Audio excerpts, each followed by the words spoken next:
If you've opened your gradebook recently and wondered why things look a little different, this video is going to give you an overview of how things are different, but also how they are very much the same. They just look slightly different.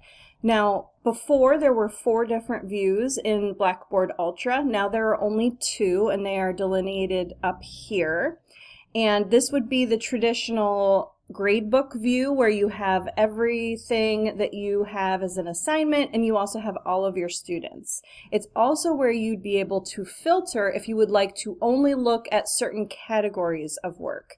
So let's say I only want to look at any assignments under Hedgehogs Are Cool as a category, so that would be a certain percentage of my gradebook. I would apply, and then only those assignments, which apparently I do a lot of those assignments, are going to show up in the gradebook. You can also just eliminate that easily, and you can see that the regular gradebook returns. The other view is the list of possible assignments. This is where you would want to go if you don't want to look at student names, you just want to look for which assignments you have that are contributing to the overall grade. And so in this case, you are also going to notice that this is where you organize in your gradebook. So if there is something you want to have at the top of your gradebook for the students to see and for you to see, you're going to come over here and use these arrows so that you can organize it so that they can see that they're receiving these 10 points for being awesome, and it's going to be right at the front of the gradebook. They won't have to scroll at all. You can do that with any of the assignments, and you can also reorder if things are out of order, if that should happen. So the other thing is that you have this to-do button here. So this would be something that they had as a whole screen before, but now it's this button here, and you can see the little circle with the number in it tells you just how many things you have yet to review. So you'll click on that and this sidebar will pop up, and what's kind of neat about this is that if you have to post something, like for example this, you can just post it without having to do anything else. These, however, when it's a to-do, I didn't want to do that quite yet.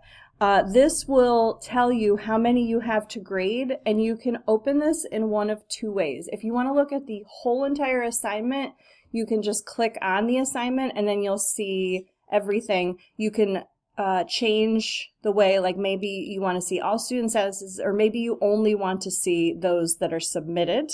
You can also change the grading statuses so that you can see everybody's that have been graded as well as the ones that still need to be graded. And then you would just open the assignment and then you can give this the appropriate grade.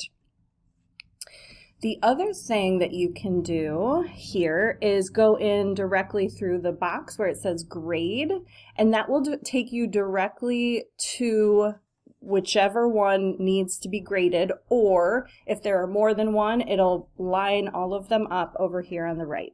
Yes, I do. So grade 2, you're going to have your 2 students whose responses need to be graded, and then you can go through quickly or at your leisure and grade the assignments. So this is the to-do column. You can also show more, and this will open up a whole all of the assignments, and you'll be able to see everything that needs to be assessed. So these are some of the major changes to the gradebook. It is still very much like the 2 views that we used to have, the gradebook itself and then the list of assignments.